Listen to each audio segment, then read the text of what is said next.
बिस्मिल्लाहिर्रहमानिर्रहीम, अस्सलाम वालेकुम। अच्छा जी, आज का हमारा जो टॉपिक है वो हमारा रिंग थ्योरी से रिलेटेड है। रिंग थ्योरी का एक थ्योरम है जो मैंने प्रूव करके दिखाना है आपको।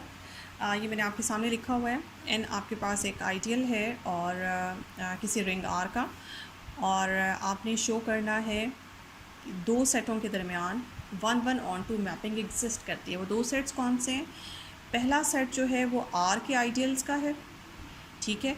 और दूसरा सेट जो है आर के आइडियल्स, ख़ास किस्म के आइडियल्स जो कि एन सेट को अपने अंदर एन सेट जो कि ऑलरेडी एक आइडियल है, वो सारे आइडियल्स जो एन आइडियल को अपने अंदर कंटेन करते हैं आर के, वो सेट। और दूसरा सेट है जिसमें आर बाई एन के आइडियल्स पड़े हुए हैं, ठीक है। तो मैंने ये दो सेट्स आपके सामने बनाए हैं। पहले मैंने सेट बनाया के, इसका नाम रखा है, इसके अंदर आर के आइडियल्स हैं और वो सारे आइडियल्स जो फर्दर एन को कंटेन करते हैं, ये सब एन को कंटेन करते हैं। और दूसरा सेट है के प्राइम, और इसमें आइडियल्स पड़े हुए हैं आपके पास आर बाई एन के। सो आपने एक फ़ंक्शन बनाना है फाई जो के से के प्राइम पे जा रहा है, और आपने इस फंक्शन को जो टारगेट है वो शो करना है कि ये फ़ंक्शन जो है आपका बाइजेक्टिव फंक्शन है, ठीक है जी। ये मैंने टारगेट आपके सामने लिख के दिखा दिया है। अब मैं इसको फर्दर जो है वो ड्रॉ करके दिखाती हूँ कि आप इसको ईज़िली समझ जाएँ। ये देखें, बेसिक डेफिनेशन बताने के बाद आपने फाई आपका ऐसे तरह मैं लिख दूँ, फाई आपका मैंने डिफ़ाइन किया था के से के प्राइम। अब है कि एक्चुअल में क्या है, आपके पास बेसिकली आर, आपके पास एक सेट पड़ा हुआ है, रिंग है, और आर बाई एन एक दूसरा रिंग है, ठीक है। और एन कौन था? एन जो था वो इसी के अंदर यहाँ पे पड़ा हुआ एक आइडियल है। ये मैंने छोटा सा एन बनाया, ये देखें, ये एन सेट है जो कि आइडियल है आपके आर का। अब आर के अंदर एक और सेट पड़ा हुआ है जिसका नाम मैंने के रखा है, ये देखें, ये सेट आपके पास जी के है, और इस के के अंदर आपके पास मज़ीद आइडियल्स पड़े हुए हैं। जैसे एक आइडियल मैंने I1 लिखा है, इसी तरह से I2, इसी तरह से I3 एंड सो, इस तरह के और आइडियल्स भी पड़े हुए हैं। इन आइडियल्स की खासियत क्या है कि ये सारे आइडियल्स हैं किसके? आर के। और इन आइडियल्स को पहले जैसे I1 को मैंने ड्रॉ किया है, ये I1 है, और I1 अपने अंदर फर्दर एन आइडियल को कंटेन करता है। सेम यही हाल I2 का है। अगर मैं I2 को ड्रॉ करती हूँ, ये आपका I2 है, तो I2 भी अपने अंदर जो है वो एन आइडियल को कंटेन कर रहा है। एंड सिमिलरली डॉट डाल के मैंने शो किया, जितने भी आइडियल्स आपके पास आर के एग्जिस्ट करते हैं, वो सारे आइडियल्स जो एन आइडियल को अपने अंदर कंटेन करते हैं, वो सब आइडियल्स जो हैं आप उठा के डाल दें के अंदर, ठीक है जी। और यहाँ पे आपने एक के प्राइम सेट ले लिया। इसके अंदर क्या पड़े हुए? इसके अंदर जी आइडियल्स हैं, simple ideals of R by N, ठीक है जी। आर बाई एन के जितने भी आइडियल्स हैं उनको उठा के इस सेट के अंदर कर दिया, और यहाँ पे आर के वो वाले आइडियल्स कर दिए जिनके अंदर एन मौजूद है, ठीक है। अब इन दोनों सेटों को मैंने बाहर निकाल दिया, के को और के प्राइम को बाहर निकाल दिया। बेसिकली आपको जो टारगेट मिला हुआ है, आपने जो प्रूफ करके दिखाना है, वो आपने इन दोनों सेटों के दरमियान बाइजेक्टिव मैपिंग दिखानी है। तो आपने एक फाई मैपिंग जो मैंने इंट्रोड्यूस कराई है वो के से के प्राइम की तरफ है, और आपने इसको दिखाना है कि ये बाइजेक्टिव मैपिंग है, ठीक है। मैं होप सो कि क्वेश्चन की स्टेटमेंट यहाँ से आपको बड़ी अच्छे तरीके से समझ आ गई होगी। अभी देखिए, मैंने फाई को डिफ़ाइन नहीं किया। फ़ाई को डिफ़ाइन बेसिकली अगर मैं कर भी दूँ, मिसाल के तौर पे फ़ाई को डिफ़ाइन कर दूँ, तो फ़ाई जो है वो के ऊपर अप्लाई होता है। अब के एलिमेंट्स के ऊपर अप्लाई होगा। के अंदर एलिमेंट्स कैसे हैं? के अंदर एलिमेंट्स बेसिकली आइडियल की शक्ल के हैं।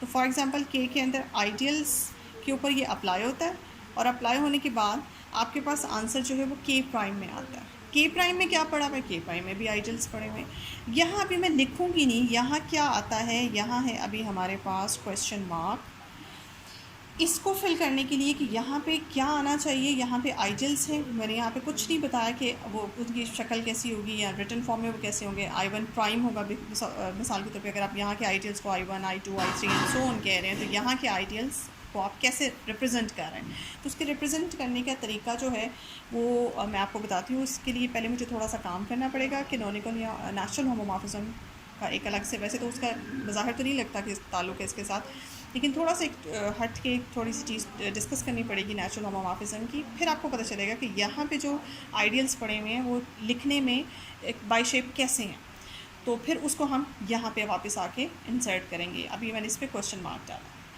अच्छा जी, वापस आ जाते हैं। जैसे मैंने आपको कहा कि कैनोनिकल होमोमॉर्फिज्म का छोटा सा टॉपिक मुझे इसके अंदर डिस्कस करना होगा, उससे कुछ चीज़ डिराइव करनी है जो कि मुझे इस फाई फंक्शन की डिफाइनिंग बिहेवियर में चाहिए। अब मैंने करना क्या है, यहाँ पे एक नेचुरल या कैनोनिकल होमोमॉर्फिज्म का कॉन्सेप्ट आपने ग्रुप थ्योरी में पढ़ा होगा, वैसे ही कॉन्सेप्ट आपके पास यहाँ रिंग थ्योरी में है कि नेचुरल होमोमॉर्फिज्म या कैनोनिकल होमोमॉर्फिज्म वो होमोमॉर्फिज्म होती है जो किसी ग्रुप से उसके क्वोशिएंट ग्रुप की तरफ जाती है। सिमिलरली यहाँ पे जो किसी रिंग से उसके क्वोशिएंट रिंग की तरफ एक नेचुरल होमोमॉर्फिज्म जाए उसको हम और साथ में वो ऑन टू बी हो, एक होमोमॉर्फिज्म हो और वो ऑन टू बी हो तो उसे हम नेचुरल या कैनोनिकल होमोमॉर्फिज्म कहते हैं। अब नॉर्मली डिफाइन ये सिंपल आपके पास डिफाइनिंग बिहेवियर है कि यहाँ से एलिमेंट्स जाएंगे और वहाँ क्वोशिएंट की फॉर्म के एलिमेंट्स हो जाएंगे। ये जी नेचुरल होमोमॉर्फिज्म मैंने आपको इस वक्त डिफाइन करके दे दी। उसके बाद यहाँ पे अगर आप अपनी डोमेन में से एक आइडियल उठाती हैं, आर में से एक आइडियल उठाती हैं और उसका image under F is different, F एक डिफरेंट होमोमॉर्फ फंक्शन है, फाई एक डिफरेंट फंक्शन है। फाई जो है देखिए, फाई जो है वो आपके आर के एक सेट से दूसरे सेट आर बाय एन के किसी सेट के ऊपर, आर के एक सेट से लेकर आर बाय एन के एक सेट के ऊपर अप्लाई हो रहा है, यानी कि आपके आर और आर बाय एन के एक पोर्शंस के ऊपर अप्लाई हो रही है ये मैपिंग। जबकि एफ़ जो है वो एफ़, मैं आपको बता दूं कि एफ़ आपका जो फंक्शन है वो ये फंक्शन है, जो एफ फंक्शन है वो आर से आर बाय एन की तरफ जा रहा है, जबकि फाइव फंक्शन जो है वो के से के प्राइम की तरफ जा रहा है। तो ये फ़र्क है। तो ये सुपरसेट्स के ऊपर अप्लाई होने वाला एफ है फंक्शन है और ये सबसेट्स के ऊपर अप्लाई होने वाला फंक्शन है। ठीक है, तो फाई अलग डिफाइन है और एफ अलग डिफाइन है। अब आप देखिए, वापस आए, ये देखें एफ ऑफ आर इस तरह से डिफाइन है। अगर आप डोमेन में से कोई आइडियल उठाती हैं यहाँ पे तो उसका इमेज ज़ाहिर है रेंज में जाएगा, उसका इमेज यहाँ जाएगा। जब आप एफ़ यहाँ से एक आइडियल उठाएंगी ए, तो एफ़ ऑफ ए जो आइडियल का इमेज जाएगा वो आर बाय एन में जाएगा। यहाँ पे वो क्लेम कर रहा है कि एफ़ ऑफ ए जो आपका आर बाय एन में चला जाता है वो आर बाय एन का आइडियल बन जाता है। यानी कि एक रिज़ल्ट ये निकलता है कि domain under the canonical homomorphism domain के आइडियल का इमेज रेंज में आइडियल होता है। अगर आप इस बात को चाहें तो प्रूफ कर सकते हैं। ये मैंने किया नहीं हुआ प्रूफ, मैंने छोटी सी बात लिखी हुई है, इस सारी बात को मैंने यहाँ लिख दिया है, लेकिन अगर आप चाहें तो इसे प्रूफ कर सकते हैं। डोमेन में से फॉर एग्जांपल आपने एक ए आइडियल उठाया, ये आप लेट करें और इसका जो इमेज है एफ ऑफ ए, इसको प्रूफ करके दिखाएं कि ये आर बाय एन में आइडियल है। क्योंकि ये थ्योरम का प्रूफ ना काफ़ी लंबा, अब छोटी छोटी बातों को मैं प्रूव नहीं कर रही, ये कुछ प्रूफ जो हैं वो इसमें ऑब्वियस हैं, तो उसको प्रूव करेंगे तो फिर ये क्वेश्चन बहुत लंबा हो जाएगा। तो ये ऑब्वियस है कि ये एक आइडियल है, इट कैन बी चेक्ड और प्रूव्ड। ठीक है, ये मैंने लिख दिया यहाँ पे, ये आप चेक भी कर सकते हैं, इसको प्रूव भी कर सकते हैं। तो एफ ऑफ ए जो है वाइड, यानी कि रिजल्ट सम अप करें तो समराइज़ करके वो रिजल्ट ये निकलता है कि डोमेन के किसी भी आइडियल का इमेज रेंज में आइडियल होता है। यानी कि ए अगर आइडियल है यहाँ पे तो एफ ऑफ ए आइडियल होगा आर बाय एन में। ये आपने कॉन्सेप्ट जो है वो संभाल के रखना है। अब जो बात आती है वापस इस फिगर की तरफ आते हैं। जैसे कि मैं बार बार कह रही हूँ कि इसके अंदर मैंने सिर्फ ये लिखा है ideals of R by N, तो इनकी शक्ल अब मैंने जो पीछे बनाई है वो क्या है, पीछे कैसे है कि अगर ए आइडियल है आर में तो F of A R by N का आइडियल होगा। बिल्कुल इसी तरह से मिसाल के तौर पे अगर मैं कहती हूँ आई वन आइडियल है आर में तो आई वन का इमेज यहाँ पे आएगा ना, ठीक है, यहाँ पे आएगा। तो आई वन का इमेज जो है वो आपके पास आएगा अंडर एफ़, अगर मैं उसे मैप कराऊँ आई वन का image F of I one होगा। अब इसके अंदर जगह नहीं है, मैं इसके अंदर ही लिख रही हूँ, लेकिन यहाँ करके लिख देती हूँ, आपको होप्सो के समझ आ जाए। एफ़ ऑफ आई वन कहाँ जाएगा, एफ़ ऑफ आई वन यहाँ बार के हिस्से में नहीं आएगा, क्योंकि इसके जितने भी आइडियल्स के इमेज हैं वो यहाँ भी आइडियल बन जाएंगे, यहाँ आके वो इमेजेस आइडियल बन जाएंगे। तो वो आइडियल्स अगर आर बाय एन के बन जाते हैं तो फिर उनका वो डिज़र्व करते हैं कि वो के प्राइम में आए, क्योंकि मैंने के प्राइम की सिलेक्शन ही ऐसी की है, ये के प्राइम के अंदर आर बाय एन के आइडियल्स पड़े हुए हैं। अब यहाँ पहुँच जाते हैं वो एफ ऑफ आई वन जो है वो डोमेन के आइडियल का इमेज इस के प्राइम के अंदर पड़ा हुआ। तो यहाँ भी अगर मैं यहाँ इसका इमेज लिखूँ अंडर एफ़, तो यहाँ इसके इमेज अंडर एफ़ जो पड़े हुए हैं वो एफ़ ऑफ आई वन पड़े हुए हैं, यानी कि इसके अंदर जो आइडियल्स होंगे इसके आइडियल्स की शक्ल एफ़, इसके आइडियल्स का इमेज होगा अंडर एफ़। यहाँ आइडियल है अगर आई वन तो यहाँ एक आइडियल होगा एफ़ ऑफ आई वन, यहाँ अगर आइडियल है आई टू तो यहाँ एक आइडियल होगा एफ़ ऑफ आई टू। आगे बात समझ, ये आपके पास इस तरह से पड़े होंगे। फर्दर थोड़ा सा और काम करते हैं, थोड़ा सा और काम करके I one F of I one और एफ़ ऑफ आई टू की फर्दर शेप देखते हैं कैसी होगी। ये देखें जी, हाँ ये अभी जो मैंने आपको जैसे डिस्कस किया था, ए का मतलब है ए आइडियल है आर का, और एफ ऑफ ए जो है वो आइडियल है आर बाई एन का। एफ ऑफ ए को ज़रा और से देख, मतलब यहाँ पे इसको इस सेट को डिस्कस कर लिया। एफ ऑफ ए बेसिकली आपका कहाँ चला जाता है, आर बाई एन का आइडियल होता है। एफ ऑफ ए में जैसे कि उसकी शेप से ज़ाहिर है कि एफ ऑफ ए के अंदर ए के एलिमेंट्स के इमेजेस ये होंगे ना। अब ए कहाँ पड़ा हुआ है, ए तो आर में पड़ा हुआ है, तो उसके एलिमेंट्स के जितने भी इमेजेस होंगे वो एफ ऑफ ए में होंगे। तो एफ ऑफ ए जो है वो आर बाई एन में भी है। आर बाई एन में जितने भी एलिमेंट्स हैं उनकी शक्ल जो है वो आर प्लस एन जैसी है, ठीक है। तो आर जो है वो आर से बिलोंग कर रहा है, ए जो है वो आर से बिलोंग कर रहा है, तो फिर ए एफ ऑफ ए यहाँ से अगर आर बाई एन में चला जाता है तो आर बाई एन के अंदर एलिमेंट्स की शक्ल ए प्लस एन जैसी इसकी हो जाएगी। तो एफ ऑफ ए जो है वो मैप होके ए प्लस एन बन जाएगा, ठीक है जी। तो एफ ऑफ ए सेट को मैं बेसिकली डिफ़ाइन करना चाह रही हूँ, क्योंकि एफ ऑफ ए जो है वो आपका आर बाई एन में और आर बाई एन में होने की वजह से, ये देखें आर बाई, जैसे एफ ऑफ आई वन है ना, यहाँ मैंने आई वन लिया तो एफ ऑफ आई वन यहाँ आ गया। इसी तरह से अगर यहाँ कोई आपके पास आइडियल पड़ा हुआ है, मिसाल के तौर पे मैं रफली अगर यहाँ लिख लूँ ए आइडियल पड़ा हुआ है, तो ए का जो इमेज होगा वो यहाँ आके एफ ऑफ ए हो जाएगा, ठीक है। तो एफ ऑफ ए चूँकि आर बाई एन में है तो इसके एलिमेंट्स की शक्ल वैसी होगी जैसे आर बाई एन के एलिमेंट्स की। इसके इस सेट की शक्ल, एलिमेंट्स की शक्ल जो है वो इस तरह की है। तो एफ ऑफ ए के एलिमेंट्स की शेप भी ऐसी होगी, ए प्लस एन जैसी होगी। तो इसको further this can be written कि ऐसे लगता है जैसे ये ए बाई एन का कोशेंट सेट बन गया। तो एफ ऑफ ए जहाँ भी कहीं होगा उसका दूसरा मतलब ए बाई एन भी होगा, ठीक है। तो आप इसको दूसरे तरह से ए बाई एन भी लिख सकते हैं। अब मैं यहाँ वापस आती हूँ यहाँ पे जहाँ मैंने क्वेश्चन मार्क डाला था। मैंने आपसे कहा था कि फाइव ऑफ आई वन जब यहाँ के इमेजेस यहाँ के आइडियल्स के ऊपर मैप होता है, तो यहाँ एक आइडियल आता है, वो उसके करस्पॉन्डिंगली देख लें एफ ऑफ आई वन आता है। और एफ ऑफ आई वन का दूसरा नाम क्या है, एफ ऑफ आई वन का दूसरा नाम है आई वन, इस क्वेश्चन मार्क की जगह डाल रही हूँ, आई वन बाय एन। जैसे एफ ऑफ ए का दूसरा नाम है ए बाय एन, ठीक है। जैसे एफ ऑफ ए का दूसरा नाम है ए बाय एन, इसी तरह से आई वन अगर यहाँ एक जगह आई वन आइडियल हो जाए तो आई वन बाय एन। इसको मैं दोबारा लिख देती हूँ, I one by N, F of I one. So उसने इस तरह से आपको बताया है कि यहाँ पे पड़े हुए जितने भी आइडियल्स हैं जब आप उन्हें फाइव के अंडर मैप करती हैं तो आंसर में एफ ऑफ आई वन आता है या आई वन बाई एन आता है, ठीक है। ये लिख लें, नहीं ये लिख लें, बाद एक ही है, ठीक है जी। तो आपके पास ये जी डिफाइनिंग बिहेवियर हो गया, फाइव डिफाइन भी हो गया। अब आपके पास सिर्फ इतना है कि आपने ये दिखाना है कि आपका five well defined, one one and onto है। अच्छा जी, वापस आते हैं। दोबारा से मैंने अपने फाइव को लिखा और हम इसको वन वन वेल डिफाइंड दिखाएंगे। फाइव जो है वो के से के प्राइम तक की तरफ जा रहा है। अगर के में से कोई भी एक आइडियल हम ए उठाते हैं तो इसका इमेज जो है वो के प्राइम में जाता है और वो एफ ऑफ के टाइप का होगा ऑब्वियसली, या उसे ए बाई एन टाइप भी लिख सकते हैं। वेल डिफाइंड सबसे पहले किया, डोमेन में से दो एलिमेंट्स लेने होते हैं, दो एलिमेंट्स यहाँ आइडियल की शक्ल के होंगे, ए और बी दो आइडियल्स हैं। या आपने ए और बी यहाँ मैं लिख भी दूँ, ए और बी आपने उठाए हैं, के में से दो एलिमेंट्स उठाए, और फिर अगर दो एलिमेंट्स बराबर हैं यानी कि दो सेट्स बराबर हैं तो उनके क्वोशंट सेट्स भी बराबर होंगे। बाय डेफिनेशन ये बराबर है F of B K, five of A five B यहाँ पे वेल डिफाइन हो गया। उसके बाद आते हैं वन वन की तरफ। वन वन के लिए क्या होता है कि five of first element and five of second element बराबर लेना होता है। बाय डेफिनेशन ये एफ ऑफ बी के बराबर है, ये आपस में बराबर है, ठीक है। यहाँ तक पहुँच गए।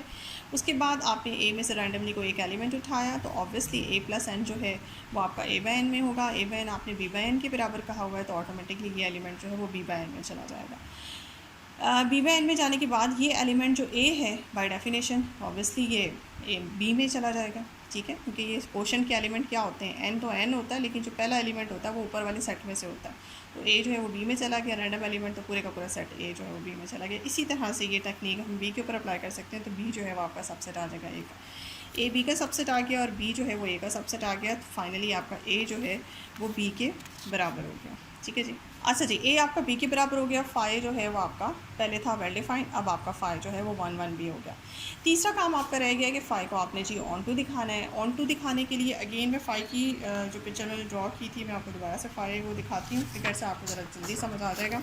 ये देखें, फाइव आपने दिखाना है। आपने दिखाना है कि यहाँ पे मौजूद हर आइडियल के लिए यहाँ पे एक आइडियल मौजूद है जो इस आइडियल का प्री इमेज है।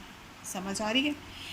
आपने अब आपने स्टार्ट कैसे किया, अब आपने जो स्टार्ट मैंने किया हुआ है वैसे किया हुआ है। फॉर एग्ज़ाम्पल के प्राइम में से एक आइडियल उठाते हैं एक्स, और मैं ये शो करूँगी कि एक्स का एक प्री इमेज यहाँ पे ए मौजूद है, ठीक है, कि ये इसका प्री इमेज है और ये जो है वो इसका इमेज है। ये होता है जी आपका ऑन टू, इस तरह से शो करता है। अब चलते हैं, ये जो सेट है ए, ये मैं बनाऊंगी। पहले तो मैं लेट करूंगी कि एक्स जो है वो कोई भी एक रैंडमली आइडियल उठाऊंगी के प्राइम में से, और फिर मैं एक सेट लूँगी। यहाँ मैं शो करूँगी कि यहाँ पे एक सेट ए मौजूद है। अब ए सेट अगर यहाँ मौजूद है के में, तो दो प्रॉपर्टीज़ ए के अंदर होनी चाहिए। ए सेट को आइडियल होना चाहिए, क्योंकि के अंदर जितने भी सेट्स पड़े हुए हैं वो आइडियल्स पड़े हुए हैं, कि ए सेट को पहले तो आइडियल होना चाहिए तो वो के में जाएगा, और दूसरा ए सेट को अपने अंदर एन को भी कंटेन करना, ठीक है। अगर ये अपने अंदर एन को कंटेन करेगा, क्योंकि यहाँ पे जितने भी आइडियल्स हैं वो एन को कंटेन कर रहे हैं, तो दो काम ए को करने पड़ेंगे कि ए सेट को आइडियल होना पड़ेगा। वैसे आप रैंडमली जो ए सेट उठाएंगे ना, वो आप जनरली ए सेट आप यहाँ से उठाते हैं, ठीक है। यहाँ एक सेट एक्स लेते हैं और यहाँ से एक सेट ए उठाते हैं, और उसके बाद ए के ऊपर ये दो बातें चेक करते हैं कि ए आइडियल भी है और ए एन को भी कंटेन कर रहा है, तो ऑटोमेटिकली ए फिर बाहर से नहीं होगा, ए आपका यहाँ आ जाएगा, ठीक है, इसके अंदर आ जाएगा। तो आपने ये चेक करना है कि इसके एलिमेंट का प्री इमेज आर में नहीं के में मौजूद है। इसके लिए आप ये देखें, आपने क्या किया, आपने सबसे पहले ये किया, आपने पहले ये एक एलिमेंट सेट उठाया आर में से, आपने कहा ये के प्राइम में से एक रैंडमली एक्स उठाया, उसके करस्पॉन्डिंगली एक ए उठाया, और ए जो आपने उठाया उसके बारे में आपने कहा कि एक ऐसा सेट मैं आर में से सेलेक्ट कर रही हूँ जो कि जिसके एलिमेंट्स के इमेजेस इस एक्स सेट के अंदर है, ठीक है। तो बाद में इस ए सेट को आइडियल भी दिखाऊंगी और ये भी दिखाऊंगी कि ए सेट एन को भी कंटेन कर रहा है, तो ए यहाँ बाहर से होने के बजाय ये के अंदर चला जाएगा। तो फिर ये प्रूव हो जाएगा कि यहाँ पे पड़े हुए सेट का प्री इमेज के प्राइम के अंदर का एलिमेंट का प्री इमेज के में मौजूद है, ठीक है जी। अब ये ए सेट मैंने बना तो लिया आर में, ये देखें कैसा है कि इसके जितने भी एलिमेंट्स ए में मौजूद हैं वो सब के सब मैप कर रहे हैं एक्स के अंदर। We have to show that this is the pre image, और इसके लिए ए को चेक किया जा सकता है कि ए आइडियल। अब मैंने वही बात, जैसे ए को यहाँ पे वैसे आपको चेक करना चाहिए कि ए आइडियल है किसका, आर का, लेकिन इतना टाइम नहीं है कि इसमें प्रूफ बहुत लंबा है। आप अगर चेक करना चाहते हैं आप चेक कर सकते हैं कि ए जो है वो यहाँ आर का आइडियल बनता है।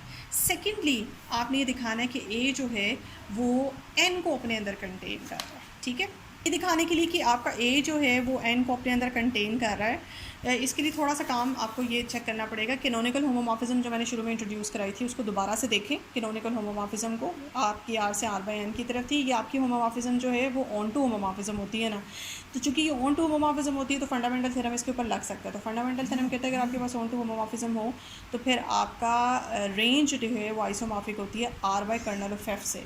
अब यहाँ दो सेट से आइसोमॉर्फिक आ जाते हैं तो यहाँ से पता चलता है कि ये डोमेन वाला सेट डिनोमिनेटर वाला सेट इस डिनोमिनेटर वाले सेट के बराबर है। तो जो एन सेट बार बार जो आइडियल है आर के अंदर, हम आइडियल को बार बार डिस्कस कर रहे हैं, दरअसल वो आइडियल जो है वो कर्नल ऑफ एफ है।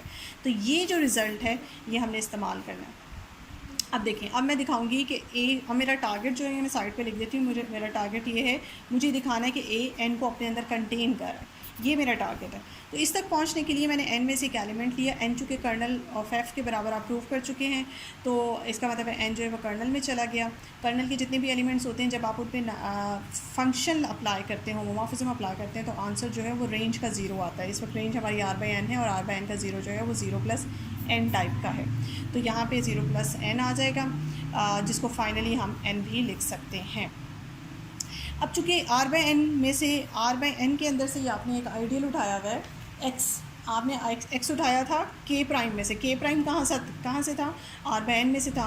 तो आपका ये जो आइडियल है एक्स आइडियल है, तो आइडियल जो है पीछे से रिंग भी होता है, रिंग अपने अंदर एडिटिव आइडेंटिटी को कंटेन करता है। ये जो एडिटिव आइडेंटिटी रेंज की है ये रेंज के आइडियल में भी चली जाएगी। अच्छा, ज़ीरो प्लस एन बराबर था एफ ऑफ एन के, तो इसका मतलब है एफ ऑफ एन भी एक्स में चला गया। अब यहाँ से ये देखें, ये स्टेप आपको बताता है कि एन के जितने भी इमेजेस हैं वो एक्स में चले जाते हैं। तो ए जो मैंने आपको डिफ़ाइन करके दिया था सेट ए, वो सेट ए क्या मैंने डिफ़ाइन किया था, ये देखें सेट ए मैंने डिफ़ाइन किया था, ए वो सेट है जिसके एलिमेंट्स के इमेजेस एक्स में जाते हैं। तो अगर यहाँ किसी सेट की इमेजेस किसी सेट के एलिमेंट के इमेजेस आपके पास एक्स में जा रहे हैं तो वो सेट पूरे का पूरा ए में कंटेन होगा। यहाँ से ये रिज़ल्ट निकलता है। अब एन जो है वो ए में कंटेन हो गया, जो मेरा रिक्वायर्ड रिज़ल्ट था वो मैं प्रूव कर चुकी हूँ। एंड ए आपका आइडियल भी हो गया, ए आपका एन को भी कंटेन करता है, तो अब ए डिज़र्व करता है कि ए के सेट में चला जाए। अब देखें ए के में चला गया, ए को आपने डिफ़ाइन ही कैसे किया था, ए जो था यहाँ से पता चल रहा था ए was the pre image of x. ये देखें जितने भी इमेजेस हैं एक्स ए के, वो ए की जितने भी इमेजेस हैं वो एक्स में मौजूद हैं। तो फिर ए जो है यहीं से पता चल गया था कि एक्स का प्री इमेज है। लेकिन इस प्री इमेज को पहुंचाना था, मेरा टारगेट था के में पहुंचाना। तो ये देखें के में जाने के लिए दो काम थे कि ए को आइडियल दिखाना और दूसरा ए अपने अंदर के को कंटेन करे। तो ए ने के को भी ए अपने अंदर एन को कंटेन करे, एन को भी कंटेन कर लिया और ये आइडियल भी हो गया। सो ए आपका चला गया के में। हैंस प्रूव कि जितने भी आपके पास के प्राइम में आइडियल मौजूद हैं उन सब के प्रीइमेजेस के में मौजूद हैं। तो आपका यहाँ पे फाई जो है वो ऑन टू हो जाता है, अंडर फाई ये सारा काम होगा। ठीक है जी, ये होप्स हो कि आपको ये लंबा सा प्रूफ समझ आ गया होगा। मेरे वीडियो को देखें, लाइक करें और अपने कमेंट्स का इजहार ज़रूर करें। Thank you so much.